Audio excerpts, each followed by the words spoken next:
नमस्कार, आप देख रहे हैं एमबी न्यूज 27 खबरें सबसे पहले आप तक।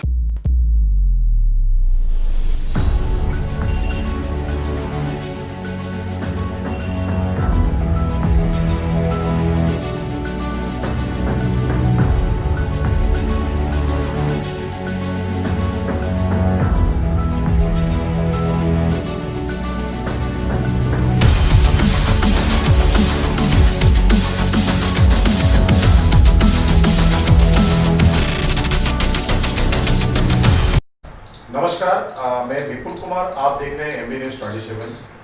जैसा कि आपको पता है, मैं हर रविवार एक खास कार्यक्रम आपके लिए लेके आया हूँ।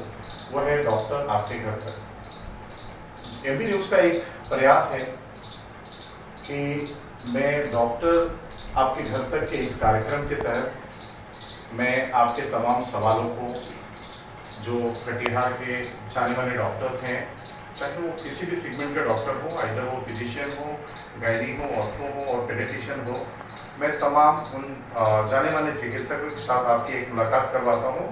और खासकर इसी कड़ी में मैं आज हाजिर हूँ कटिहार के जाने माने पेडियाट्रिशियन, चाइल्ड स्पेशलिस्ट डॉक्टर गाजी शरीक अहमद सर के यहाँ। इनका जो क्लिनिक है वो कटिहार के दुर्गापुर में स्थित है।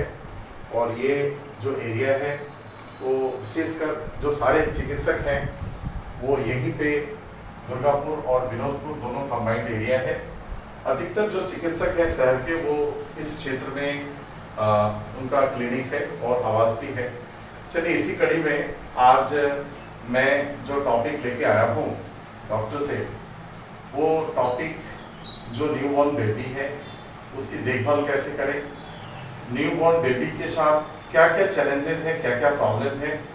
अभी कोविड-19 का सिचुएशन है, लॉकडाउन है, शहर के सुदूर क्षेत्रों से बहुत सारे ऐसे जो दर्शक हैं और जो मरीज हैं वो नहीं आ पा रहे हैं, क्योंकि वाहनों का जो चालन है वो लगभग बंद हो चुका है।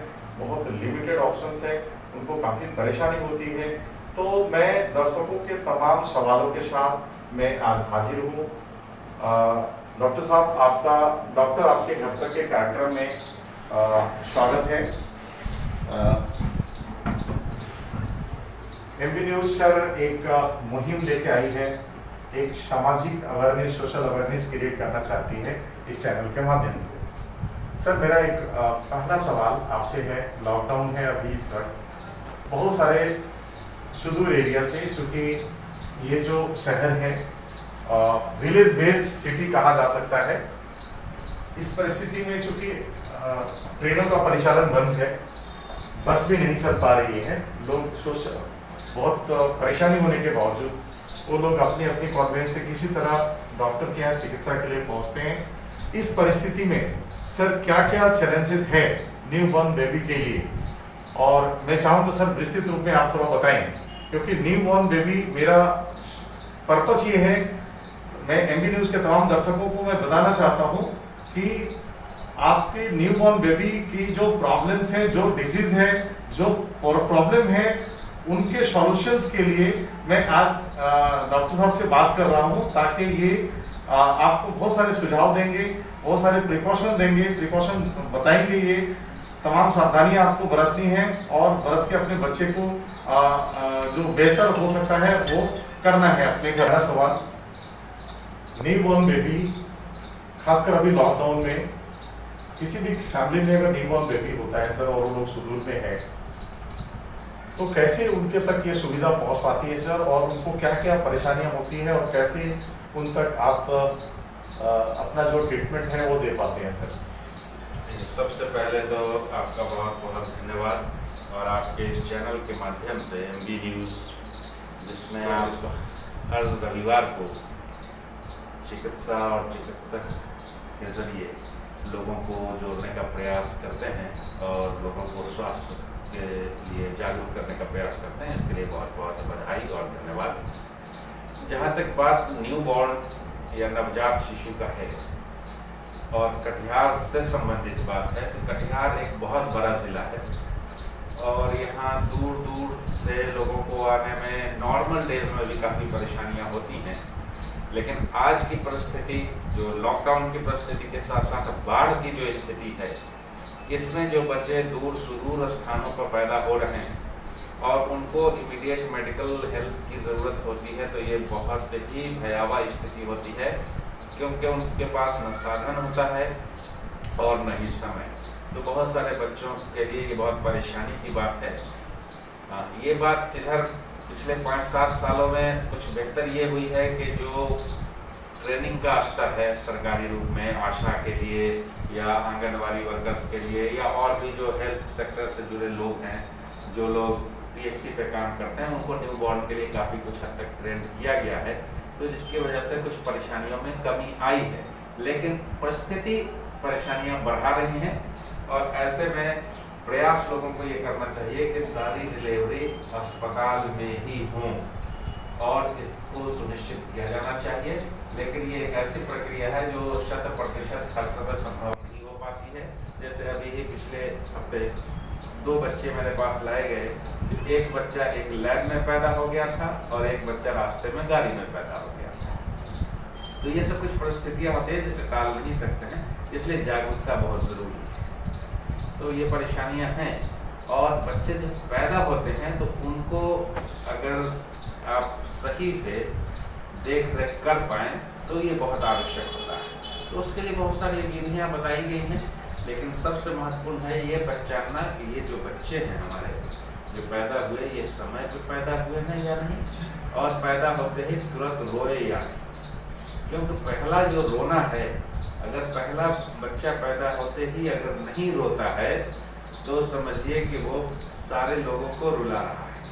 और पहला रोना ही सब लोगों के चेहरे पर मुस्कान बिखेरता है, क्योंकि वो उसकी पहली सांस होती है और ये बहुत गंभीर समस्या होता है। इसलिए बच्चे को इन सब परिस्थितियों में तुरंत डॉक्टर से संपर्क करना चाहिए। और जो निकटतम अस्पताल है जहाँ न्यूनेट की व्यवस्था, तो कटिहार शहर में काफ़ी व्यवस्थाएं हैं। सदर अस्पताल में SNCU है, वहाँ ये व्यवस्था उपलब्ध है, सरकार ने कराई है। टीबी वार्ड के सामने चलता है। मेडिकल कॉलेज में पहले के बनिस्बत ज़्यादा विस्तार रूप से अब चल रहा है, वेंटिलेटर वगैरह भी उपलब्ध है। कटिहार में ये सेवाएँ हम लोग तकरीबन 7 साल से देते आ रहे हैं बच्चा हॉस्पिटल के माध्यम से, जहाँ जो भी व्यवस्थाएं हैं, जो लेटेस्ट व्यवस्था है वेंटिलेशन का और भी सर्फेक्टेंट थेरेपी और भी बहुत सारी कुछ उस सारी सुविधाओं के साथ लैस है और काफ़ी सेवाएं हम लोग कर रहे हैं। और भी कई संस्थाएं यहाँ पे काम कर रही हैं, बगल में पूर्णिया में भी बहुत सारी संस्थाएं हैं। तो लोगों को ये जानने की ज़रूरत है कि हमें कब कहाँ पहुँचना है, ये समझना बहुत ज़रूरी है।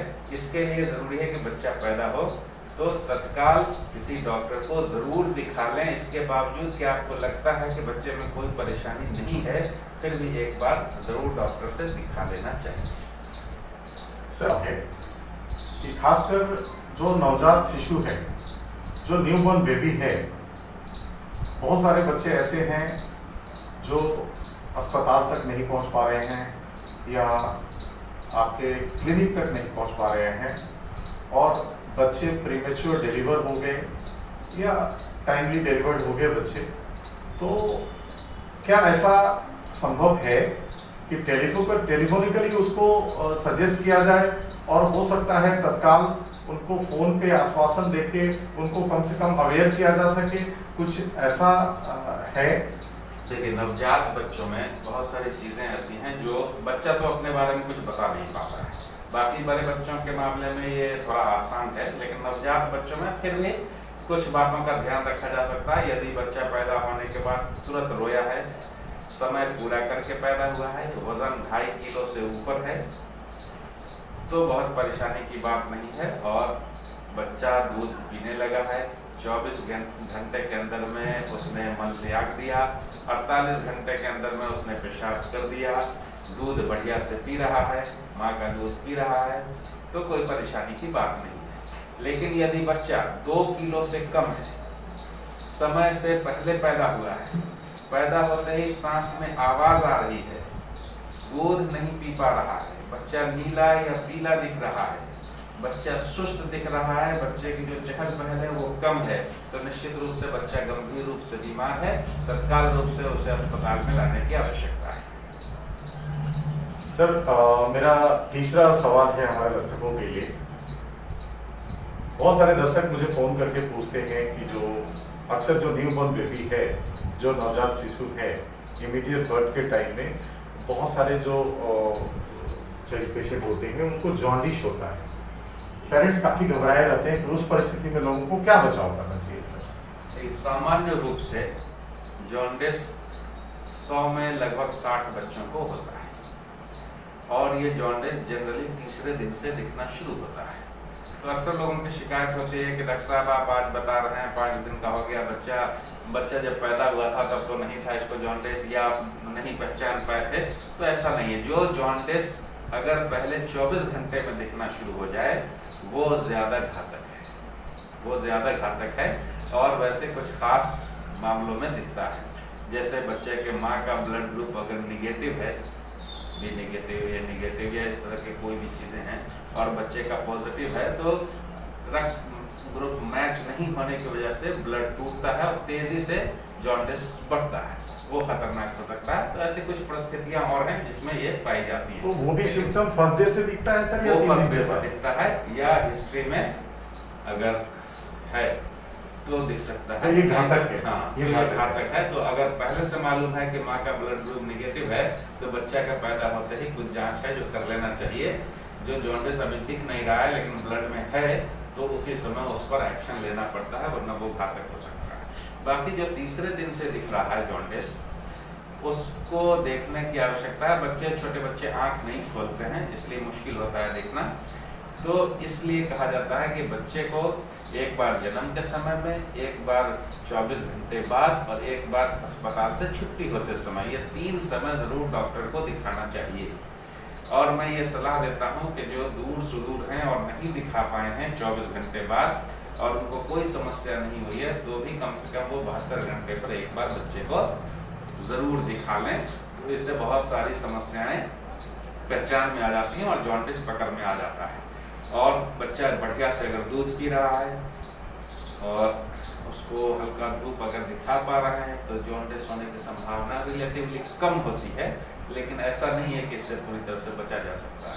लेकिन जॉन्डिस अगर हुआ है तो ये जानना ज़रूरी है कि कितना है मात्रा, और उसे उपचार की ज़रूरत अगर होती है तो खास किस्म का लाइट होता है, उस लाइट में फोटोथेरेपी कहते हैं उसे, उस लाइट में रख के उसे सिकाई करते हैं। इसके लिए कोई खाने की दवा नहीं होती है। बड़े बच्चों के जॉन्डिस या बड़े आदमी का जॉन्डिस और नवजात बच्चों के लिए जॉन्डिस में अंतर होता है।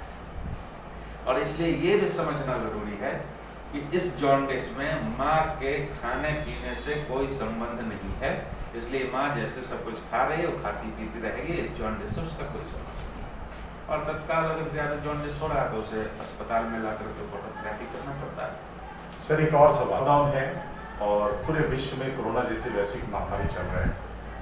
खासकर मैं अगर कोविड-19 की बात करूं, कोरोना संक्रमण की बात करूं, तो कटिहार में कोरोना संक्रमण का जो केसेस है वो लगातार वृद्धि हो रहा है। सर इस परिस्थिति में आप कैसे देखते हैं सर, अगर कोई मरीज आता है आपके पास न्यूबॉर्न बेबी के साथ, तो अगर माँ पॉजिटिव है तो क्या उसका बच्चा भी पॉजिटिव होगा, या कोरोना पॉजिटिव जो केसेस हैं या कोरोना पॉजिटिव क्या न्यूबॉर्न बेबी में भी पाया जाता है, क्योंकि ये संक्रमण के द्वारा होता है? जी, बहुत सारे केस रिपोर्ट हैं नवजात बच्चों में, 3 दिन तक के बच्चों में ये रिपोर्ट है, अभी हो रहा है, जिसको वर्टिकल ट्रांसमिशन कहते हैं।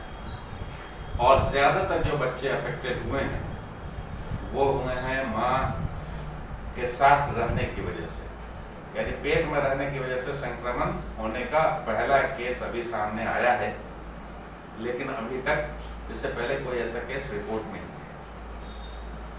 तो माँ अगर संक्रमित है तो पूरे प्रिकॉशन के साथ उसे दूध पिलाना चाहिए, बिना मास्क के नहीं रहना चाहिए, हाथ धोने के बाद ही बच्चे को हैंडल करना चाहिए। तो ये सब छोटी छोटी बातें हैं जिसका ध्यान रखना चाहिए। और माँ अगर ज़्यादा बीमार है तो बच्चे को माँ से अलग रखना चाहिए, लेकिन ऐसी परिस्थिति कम है। तो उस परिस्थिति में उस बच्चे के लिए ये ट्रीटमेंट जो कोविड-19 का जो पेशेंट है बच्चे में अगर सिम्टम दिखता है तो उसके लिए उसका जांच होगा तो जो बच्चे के लिए प्रोटोकॉल निर्धारित किया गया है उसके हिसाब से उसका उपचार किया जाएगा। एक और सवाल सर, ये रेनी सीजन है और इस रेनी सीजन में खासकर जो न्यूबॉर्न बेबी है डे 1 से लेके 1 साल तक की मैं बात करता हूँ, काफ़ी चैलेंजेस होता है बच्चे को केयर करने में। तो इस पीरियड में क्या क्या सावधानियां उनको बरतना चाहिए सर, और क्या क्या चैलेंजेस आता है न्यूबॉर्न बेबी में? क्योंकि हमारे बहुत सारे ऐसे दर्शक हैं, एमबी न्यूज चाहती है कि ये प्रोग्राम के जरिए ये संवाद उन तक जाए ताकि वो अपने बच्चों का जो लालन पालन है, जो केयर है, वो प्रॉपर तरीके से कर पाए। क्योंकि सर कटिहार जो जिला है, यहाँ ये इनका जो इससे जो रेटेज जो विलेज है वो काफ़ी बड़ा है सर, कई सारे पंचायत है, कई सारे प्रखंड हैं। तो ऐसे लोगों को आप क्या मैसेज देना चाहेंगे सर? देखिए, बरसात का मौसम है इसमें, और कटिहार आधा से ज़्यादा बाढ़ में डूबा हुआ होता है, तो ये बहुत बड़ा चैलेंज है। और आधी आबादी सड़क पे, बाग पे, लाइन किनारे आकर के जीवन बसर कर रही होती है, और ये कीड़े मकोड़ों का भी ज़माना होता है। इसमें सर्दी, खांसी, एलर्जी और पैरों में घाव, इस तरह की बीमारियां बहुत सामान्य रूप से पाई जाती हैं, फंगल इन्फेक्शंस, और उसके बाद जब पानी धीरे धीरे कम होने लगता है तो डायरिया। तो इन सब के लिए बचाव का तरीका, तो एकमात्र तरीका अगर मैं बात करूं कि सबसे सरल उपाय तो वो है हैंड वॉश। अगर हाथ समय समय पर धोते रहें, साफ करते रहें, तो बहुत सारी संक्रमण वाली बीमारियों से बचा जा सकता है। बाकी पौष्टिक खाना, तो ये बहुत बड़ा चैलेंज है उन लोगों के लिए जो बाढ़ग्रस्त हैं, लेकिन फिर भी जहाँ तक संभव हो सके पौष्टिक खाना, और जहाँ बाकी जगह हैं तो बच्चे को सुरक्षित रखें, पानी में अनायास खेलने से रोकें, क्योंकि शहर में ख़ास तौर से तो पानी में बिल्कुल ना जाने दें, क्योंकि सारा नाला का ही पानी सड़क पे होता है और बहुत ही प्रदूषित होता है।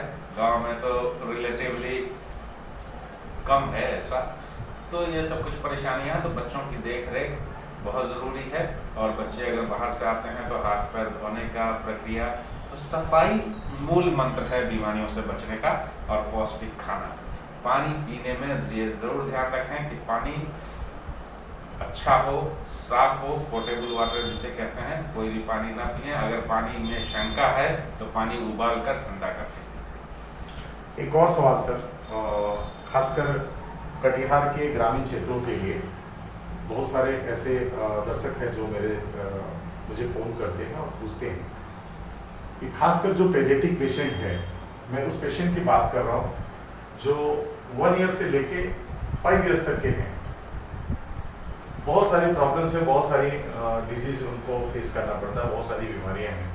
तो ऐसे बच्चों के लिए कोई बेस्ट सेंटर है यहाँ के ट्रीटमेंट के लिए? देखिए, प्राइवेट क्लिनिक की बात करें तो बहुत सारे अच्छे डॉक्टर्स कटिहार में हैं, और प्रायः इतने छोटे शहर में इतने बच्चे के डॉक्टर बहुत कम मिलते हैं जितने कटिहार में हैं। कटिहार में खुशकिस्मती है। लेकिन साथ में यहाँ पे कटिहार मेडिकल कॉलेज एक बहुत बेहतरीन सेंटर है बच्चों के लिए, और वहाँ 60 बेड का जनरल वार्ड, 15 बेड का NICU, 5 बेड का PICU, इमरजेंसी 24 घंटा काम करता है। तो ये बहुत ही अच्छी बात है, और बहुत ही कम पैसे में ये काम होता है, क्योंकि वहाँ बेड चार्ज वगैरह नहीं लगता है, डॉक्टर के कंसल्टेशन फीस भी नहीं लगता है, दवा और जांच में जो खर्चा है, ICU तक में भी बहुत नॉमिनल पैसे लगते हैं। तो सेंटर यहाँ पे उपलब्ध है। सदर अस्पताल में जितनी व्यवस्था होनी चाहिए थी बच्चे के लिए, उतनी व्यवस्था तो नहीं हो पाई है। नवजात के लिए निश्चित रूप से कुछ व्यवस्थाएँ हुई हैं, और डॉक्टर्स की भी कमी है, और थोड़ा अभी कोविड के हालात को लेकर के भी परेशानियां थोड़ी बढ़ गई हैं। और बाकी छोटे छोटे 1-2 सेंटर काम करते हैं, लेकिन हाँ, कटिहार की आबादी को कैटर करने के लिए थोड़ा रिमोट सेंटर्स जैसे रेफरल सेंटर्स है, मनिहारी है, बारसोई है, बराड़ी है, ऐसे जगहों पर भी थोड़ी व्यवस्थाएं और समुचित होने की आवश्यकता है। इतना बड़ा शहर है सर, कोई मल्टी स्पेशलिटी हॉस्पिटल नहीं है यहाँ पे। अगर हॉस्पिटल की बात करें तो हॉस्पिटल का इंफ्रास्ट्रक्चर उतनी स्ट्रॉन्ग नहीं है as compared to other cities.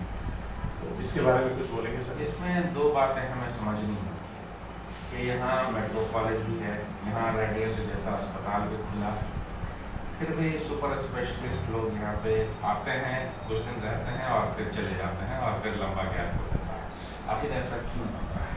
तो इसमें हमें समझना होगा कि कटिहार की जो भौगोलिक स्थिति है वहाँ पेशेंट की संख्या कम होती है और सुपर स्पेशलिटी में ज़्यादा बड़ा एरिया से कवर होता है, तब पेशेंट की संख्या पर्याप्त होती है।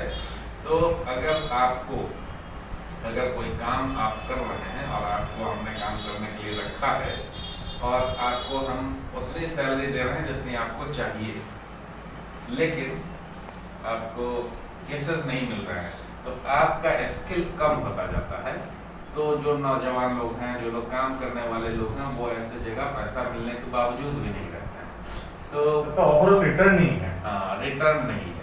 तो एक समस्या ये है। और दूसरी जो समस्या है कि यहाँ जो लोग हैं उसमें कहीं कैपेसिटी नहीं है, क्योंकि सुपर स्पेशलिटी विभाग बिना खर्च के तो चलता जी चलता है और ये बहुत बड़ी समस्या है। और कटिहार जो 3 नदियों से घिरा हुआ है, मैं अक्सर कहता हूँ, अपने लेख में भी लिखता रहा हूँ कि कटिहार की भौगोलिक स्थिति जो है वो कटिहार गंगा की गोद में बैठकर महानंदा और कोसी के बाहों में खेलती है और यही आपदा का कारण भी है और यहाँ की बेहतर उपज की वजह भी। लेकिन ये 3 दिशाओं से जो इसे बांध लेती है तो इसका विस्तार नहीं हो पाता है। ये उत्तर से आइए तो ये एक डेड एंड है, मनिहारी के बाद आप आगे कहीं नहीं जा सकते हैं। तो इसलिए कोई रेफरल केस भी अगर इधर आता है तो इधर नहीं आ सकता है। पूर्णिया से केस कटिहार नहीं आएगा क्योंकि यहाँ से फिर आगे बढ़ने के रास्ते नहीं है।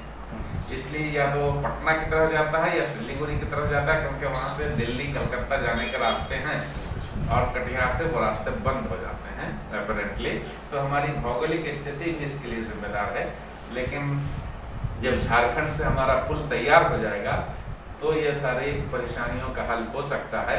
और कटिहार यूँ कहें अगर थोड़ा हल्के लहजे में कि कटिहार की किस्मत कहीं अटकी हुई है तो उसी पुल में। सर मैं इस टॉपिक पे फिर आपसे दोबारा मिलूंगा। मेरा एक आखिरी सवाल, देश इस समय कोरोना की खौफ से जी रहा है सर, कोरोना का संक्रमण बहुत तेजी से फैल रहा है, आप क्या मैसेज देना चाहेंगे लोगों को, क्या कुछ संदेश देना चाहेंगे?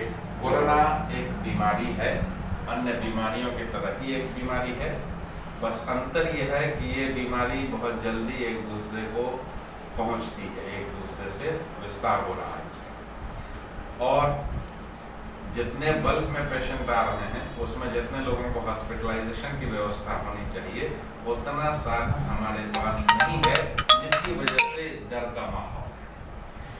तो इससे बचाव ही इसका बेहतरीन तरीका है और बचाव के लिए हाथ का धोते रहना, मास्क का लगाए रहना और लोगों से दूरी बनाए रखना। आइडियली 2 मीटर की दूरी, नहीं तो कम से कम 1 मीटर की दूरी तो बनाए ही रखें। इन 3 चीज़ों का अगर आप ध्यान रखते हैं पूरी तरह से तो डरने की ज़रूरत नहीं है। और हम जिस माहौल में रहते हैं तो एक बहुत बड़े साइंटिस्ट थे विलियम बॉयड, उन्होंने कहा था कि ये आश्चर्य नहीं कि हम जी रहे हैं, आश्चर्य ये है कि इतना संक्रमण हमारे इर्द गिर्द रहते हुए भी हम मर नहीं रहे। तो हमारा जीवन तो पहले ही से आश्चर्य रहा है। थोड़ा और हिम्मत बनाए रखिए, गर्म पानी का सेवन कीजिए, स्टीम लीजिए, अच्छा स्वास्थ्य भोजन खाइए और अपनों के साथ समय बिताइए, अपने काम पे लगे रहिए, अनायास बाहर घूमने न जाइए क्योंकि कोरोना आपकी तलाश में है। और बाकी जो 3 बातें हैं, मास्क, डिस्टेंसिंग और हाथ का धोना, इस बात का ध्यान रखिए। हमें आशा है कि हम इस महायुद्ध में जिसमें पूरा विश्व परेशान है विजयी होंगे और शीघ्र विजयी। धन्यवाद सर, डॉक्टर साहब को समय देने के लिए। डॉक्टर साहब आपका परिचय आप बताएं। मैं डॉक्टर गाजी शारिक अहमद भारतीय, मैं सीनियर पीडियाट्रिक कंसल्टेंट और professor and head department of paediatrics Katihar medical college और समाज सेवा से जुड़ा हुआ एक सामान्य सा व्यक्ति हूँ। किसी को भी कोई भी आवश्यकता हो, आप मेरे फेसबुक पे जाकर, मेरे व्हाट्सएप नंबर भी सर्कुलेटेड हैं, जाकर आप मुझसे कोई भी मेडिकल हेल्प ले सकते हैं। इसके लिए सार्वजनिक नंबर जारी किया हुआ है। मैं एक बार फिर से नंबर बता देता हूँ, 94312551। सर आपके बहुमूल्य समय एमबी न्यूज़ को देने के लिए मैं तमाम इसी तरह का जो कार्यक्रम है मैं हर रविवार 4 बजे आपके लिए लाता रहूँगा। हर रविवार हम एक नए डॉक्टर के साथ, एक नए मुद्दे के साथ, मैं तमाम जानकारियों के साथ मैं आपको देता रहूँगा। मेरा जो कार्यक्रम है डॉक्टर आपके घर तक, अगर आपको पसंद आए तो ज़रूर लाइक और सब्सक्राइब करें। मैं फिर से धन्यवाद व्यक्त करता हूँ एमबी न्यूज़ की तरफ से। अगर वीडियो पसंद आए तो हमारे चैनल को लाइक और सब्सक्राइब जरूर करें।